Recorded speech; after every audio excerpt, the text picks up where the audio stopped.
Què tal? Soc el Jordi Santamaria, director d'Associació Ludàlia. Us ha obert la Josefina, també directora, Josefina Machado. Bé, què és Ludàlia? Us preguntareu. Ludàlia té quasi 25 anys d'història. Ludàlia va iniciar-se a inicis de segle, quan l'oci per persones amb discapacitat intel·lectual no existia pràcticament, sobretot l'oci per persones adultes amb discapacitat intel·lectual. Per tant, Ludàlia és això, és oci i cultura per persones amb discapacitat intel·lectual majors d'edat. Ludàlia neix el 2001-2002 de la mà de Consol Ferrer, que és una mare que té un fill amb discapacitat intel·lectual i s'adona en aquells temps que el seu fill, que ja té uns 19 anys, accedeix a activitats d'oci però molt infantilitzades, fins al punt que arriba a casa, ella sempre ho explica, amb una enganxina del Pato Donald. I clar, és una cosa que ha estat validada durant dècades, però ella, que era una avançada, va pensar, a veure, el meu fill és major d'edat, no m'encaixa amb una enganxina del Pato Donald, potser hem de fer alguna cosa. I ella tenia un somni. Ella treballava d'una altra cosa, era infermera, i tenia un somni que era una discoteca per persones amb discapacitat intel·lectual. I va ser possible. Va ser la primera activitat de Ludàlia, va ser la disco, que encara continua, 25 anys després, superant una pandèmia i tot, i actualment es fa a Luz de Gas, cada diumenge de 5 a 8 i mitja de la tarda, on accedeixen una mitjana de 100 persones amb discapacitat intel·lectual. A Luz de Gas estem des del 2006, o sigui, farem 20 anys ara. Els primers 4 anys, Ludàlia va fer la discoteca a un local de l'Eixample i després va passar a la gran sala de Barcelona, que és Luz de Gas, que bé, nosaltres estem superagraïts a ells per tot el que fan i perquè segueixen fent possible que aquesta discoteca, que va ser pionera, continuï cada diumenge, perquè creiem que no hi havia un precedent així i no hi ha encara un precedent així, que cada diumenge es facin sessions normalitzades de discoteca. I últimament diem que som, ara que està de moda el tardeo, som els pioners del tardeo. Bé, estem ja al 2002-2003, Ludàlia en marxa amb la discoteca i Ludàlia Consol sent que l'oci ha de créixer. Està a la discoteca, es va consolidant, però ella sent i hi ha una demanda de viatges, teatre, activitats com anar a sopar, vull dir, coses que les persones amb discapacitat no feien o no fan perquè o no tenen l'autonomia, o no tenen el suport, o no tenen les habilitats, o perquè ningú els ha convidat a fer-ho. Aleshores, Ludàlia impulsa tot això, ho gestiona, ho dinamitza, i ofereix seguretat i tranquil·litat a les famílies, que per nosaltres són molt importants. Aleshores, Ludàlia comença a créixer fins al punt que ja cap al 2015-2016 ofereix activitats cada dia. Des de taller de cuina, teatre, taller de ràdio, que està actualment, que tenim un programa que vam començar fa un any, Ludàlia s'enlaire, caps de setmana d'oci, de viatges, superocis, que són activitats molt llargues, que marxem d'excursió per Catalunya, conèixer aquesta terra tan bonica que tenim, i viatges, per cert, que viatgem per tot el món. Hem anat ja a França, hem fet un creuer pel Mediterrani i no tenim límits. O sigui, podem anar on vulguem perquè tenim dret a l'oci, com qualsevol persona. Aleshores, Ludàlia arriba a un moment molt crític. Quan Ludàlia està aquí, el 2020, a nivell comença a créixer en quant a reconeixements. Ludàlia té un reconeixement molt potent, que és un Princesa de Girona, del 2010 pel projecte de disco, per cert, però bé, té altres reconeixements, però sempre ha sigut un referent a Barcelona, sobretot de l'oci. Doncs el 2020 arriba la pandèmia. Clar, Ludàlia desapareix tal qual. Vull dir, no és que baixa la persiana un temps, no, Ludàlia desapareix perquè l'oci es fa impossible.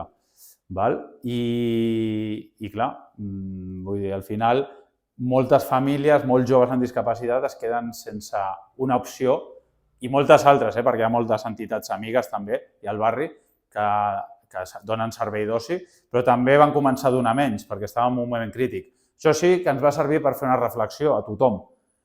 Veritat que esteu patint amb el confinament, perquè la gent deia jo no puc més, no sé què, em tiraré al balcó, si no es pot viure, per estar confinats.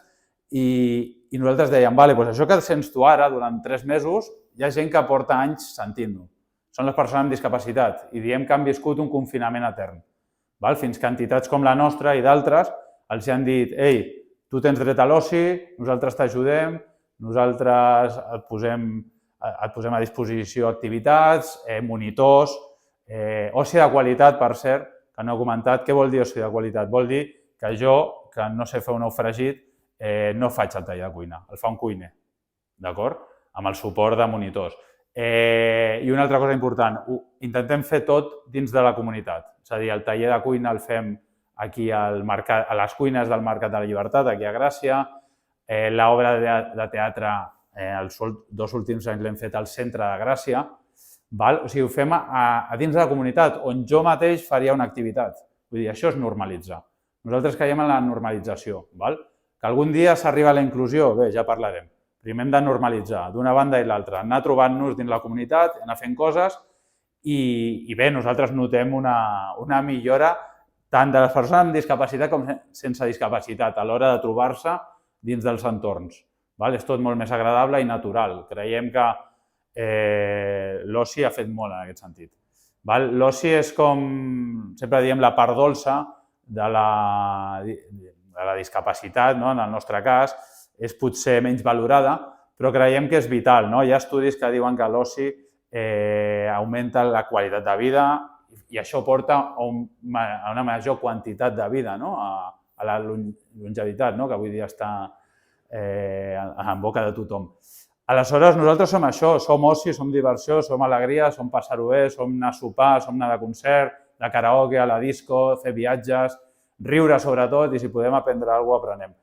I hem tornat a Gràcia, nosaltres estàvem abans de la pandèmia a Gràcia, teníem un local, oficina molt petit, i ara, després de 3 anys, sense tenir un lloc, hem tornat a Gràcia, estem molt contents perquè teníem una mica de nostàlgia d'aquest barri i, a més, hem agafat un local on podrem fer activitats amb els joves, seguir les nostres sinergies amb Castellers de Gràcia, amb Plaça La Vila, que fa anys ajudem a fer els guarnits, amb el centre de Gràcia i amb moltes entitats, també com la Miranda, que portem temps fent teixit, que es parla molt del teixit i és així. I res, que estem supercontents d'haver aterrat de nou al barri, de seguir vius després de 3 anys i mig d'haver tornat, perquè l'Eudàlia, això, no sé si abans ho he explicat, però després de la pandèmia vam tornar a l'any i mig amb Josefina, érem antics treballadors de la Fundació i vam reobrir l'Eudàlia com a associació, ara som Associació l'Eudàlia. I tot el que voleu saber, doncs ja sabeu, estem a la Perla 30, a les nostres xarxes Associació l'Eudàlia, a Instagram, que ja veureu que cada setmana publiquem les sortides que fem. I nosaltres oberts a escoltar tothom i sobretot a ser molt sincers i a ser una família, que és el que volem ser. I mira, si m'ho permets, t'ensenyaré una cosa que és molt maca de l'Eudàlia. Això és el juny del 2022, 3 anys després de reobrir l'Eudàlia, és el Family Day. Ens vam juntar 60 persones de l'entorn de l'Eudàlia, entre equip, família, monitors, joves amb discapacitat, i vam celebrar el primer Family Day per celebrar el retorn de l'Eudàlia a la vida i aquest any ja hem fet el quart, perquè hem fet el 22, 23, 24, 25, sí. Ja portem 4 Family Days, això vol dir que alguna cosa està funcionant i és un dia que celebrem la vida i sobretot ho passem bé, que per això existeix l'Eudàlia. Moltes gràcies. I mai deixarem de somriure.